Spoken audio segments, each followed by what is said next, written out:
As you've heard on Bridge City News, an antiviral drug has been approved for use against COVID-19 by Health Canada. To discuss this in a little more detail is political reporter and Toronto Sun columnist Brian Lilley joining us once again from Toronto. Brian, is this a game changer for treating those in hospital who have COVID-19?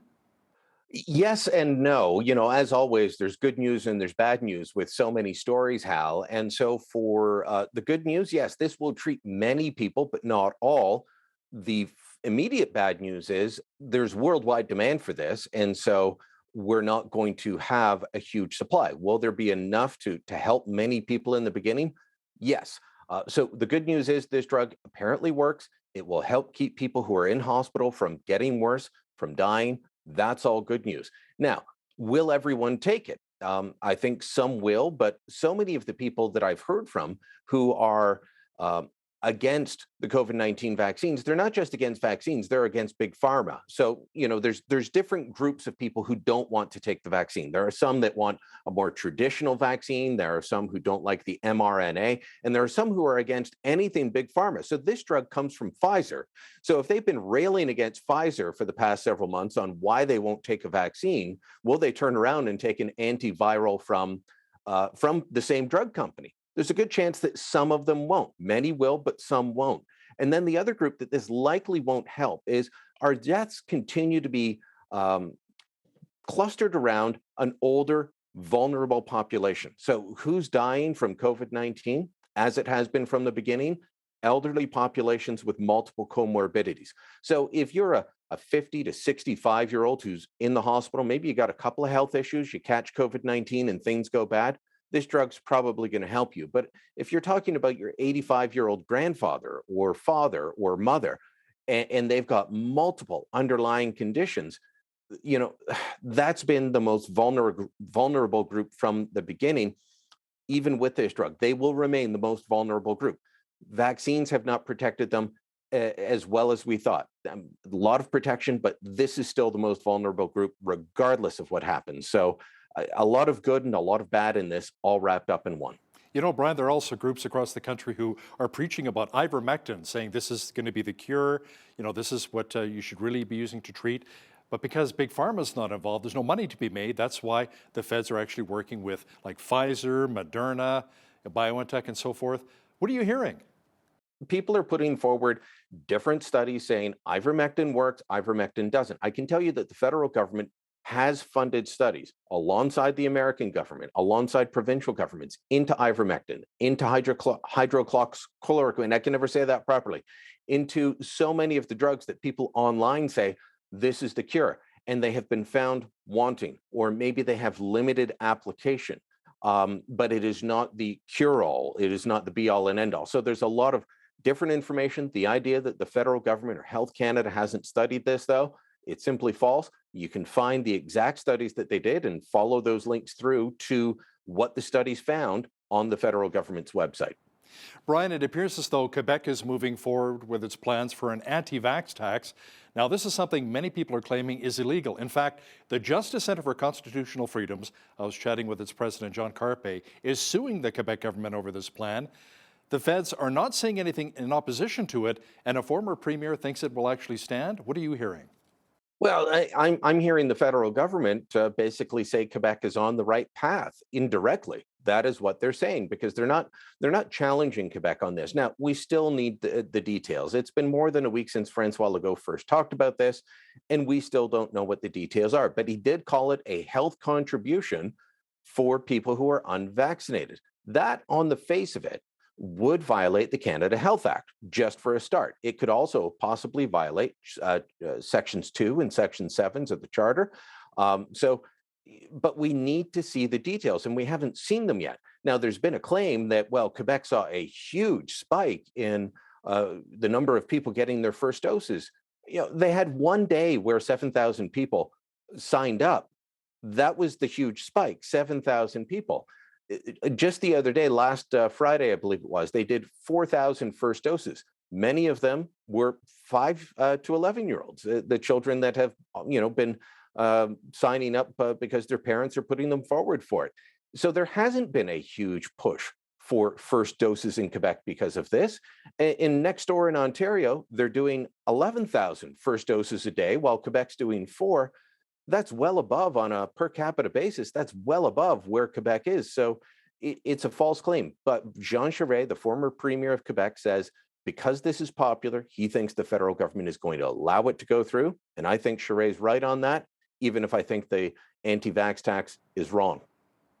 Brian, let's talk about the vax mandate for truckers. Now, truckers are not allowed to cross from the U.S. back into Canada across the border without being vaccinated. That's not sitting well with many truckers who are forming a convoy heading to Ottawa to voice their displeasure. And some truckers are also parking their rigs in support of the 10 to 15% of truckers who are not vaccinated.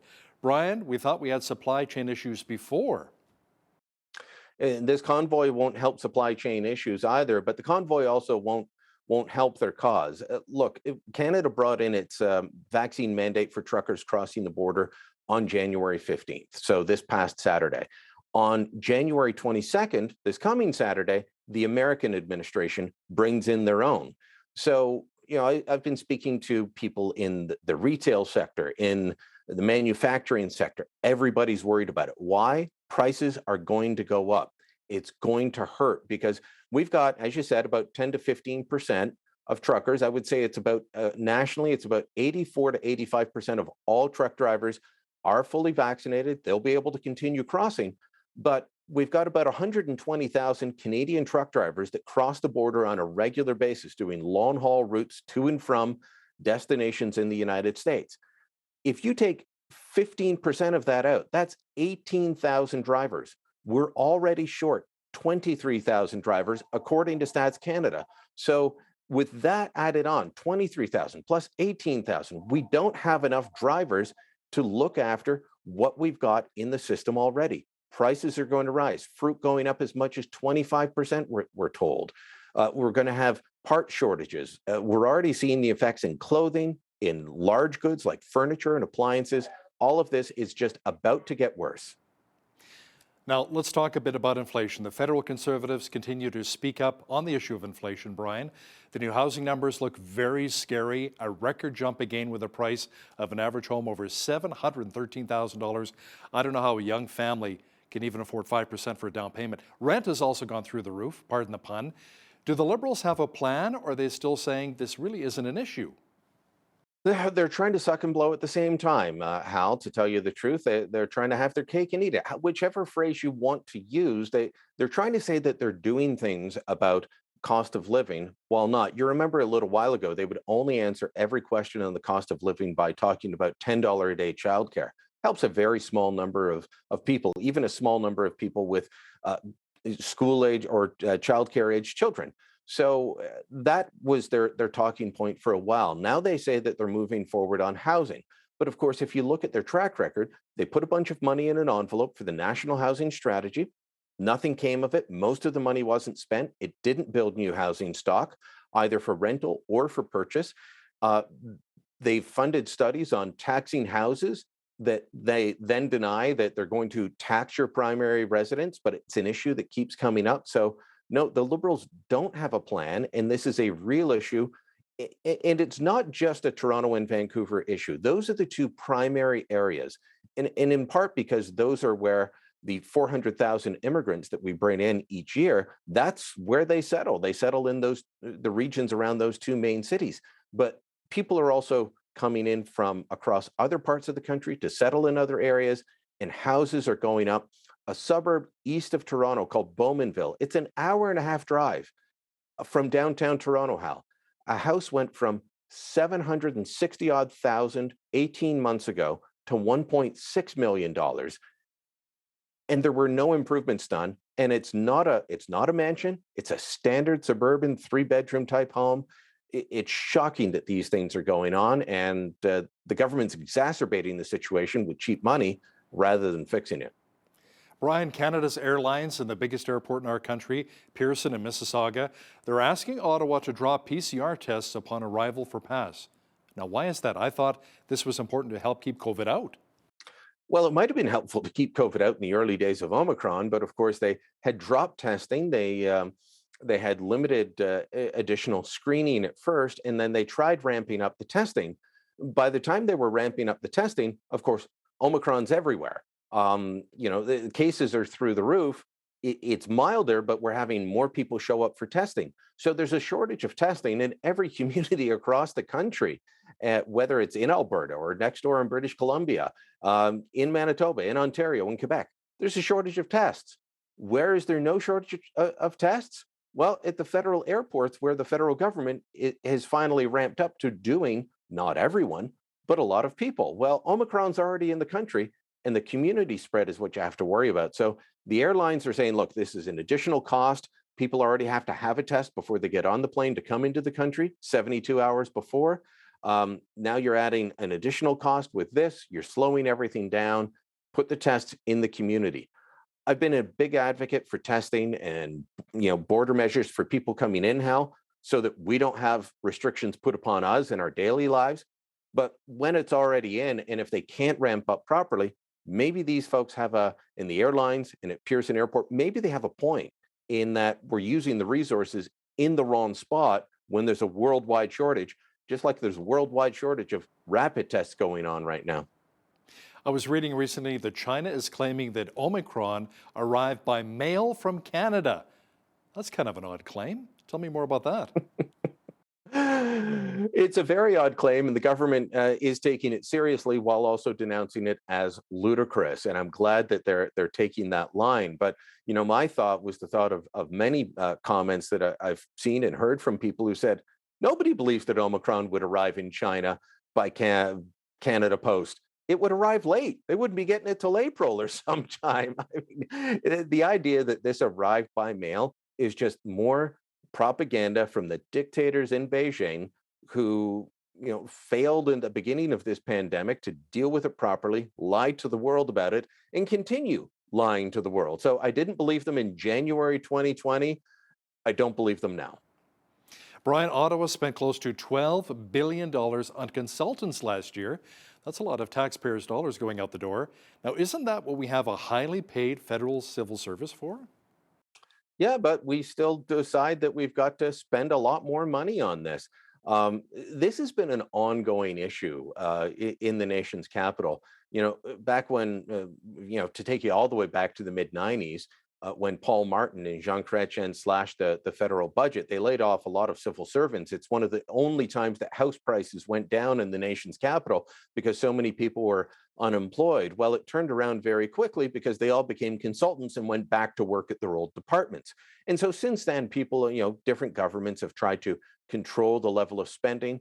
When Stephen Harper and the Conservatives came in 2006, they had a couple of years of increase from $6 billion a year up to $8 billion. But then it stayed at $8 billion for about 7 years until the Trudeau Liberals came in. And it's gone from $8 billion to $12 billion over the last several years, even as the civil service has increased in size. So we've got more people working. Their salaries are well above what you get in the private sector or other levels of government. And when we're talking about the high level guys who commission these consultants and studies, they're getting paid $300,000 to $400,000 a year. Why are they not able and capable? If we're paying in that range, or even the mid-level managers well into the six figures, why are they not able to make those types of decisions without constantly turning around and saying, well, we need to hire consultants? I'll tell you why. It's called CYA, or cover your butt in polite language. They're making sure that if they make a bad decision, they can turn around and blame the consultant when things go wrong. Brian, Canada has deployed special forces to Ukraine and offered financial aid for the country as well, as Russian President Vladimir Putin continues to flex his muscle and threaten Ukraine. Tell me more about that. Well, we're on board with a bunch of allies on this, and I have to say I'm happy to see it, because when we heard from Melanie Joly, our foreign affairs minister, a little while ago, she sounded out of her league, out of her depths when talking about this, wouldn't commit to anything. Canada has been a long-standing ally of Ukraine. We have deep ties with Ukraine. This is something that I think Canadians expect of their government, but there was a hesitancy to say what we would do or how we would help them. So saying that we're sending special forces, we've deployed them already. We already have Canadian forces in Latvia. That's allegedly a training mission. Anyone that knows what they're talking about knows it's not really a training mission. We're protecting our friends in that region from Russian aggression. Russia says that they're worried about NATO expanding into Ukraine and that they don't want the alliance on their doorstep. Well, if they don't want the alliance on their doorstep, stop threatening Ukraine, stop threatening Latvia, stop threatening these countries that say, look, we're fine being neighbors, but we don't want to be under Moscow's thumb. The more they threaten these neighbors, the more they're going to find Western countries coming to their aid. And if Mr. Putin wants to de-escalate it, he knows how to do it. Political reporter and Toronto Sun columnist Brian Lilley, thanks so much for your time today. Thank you, Hal.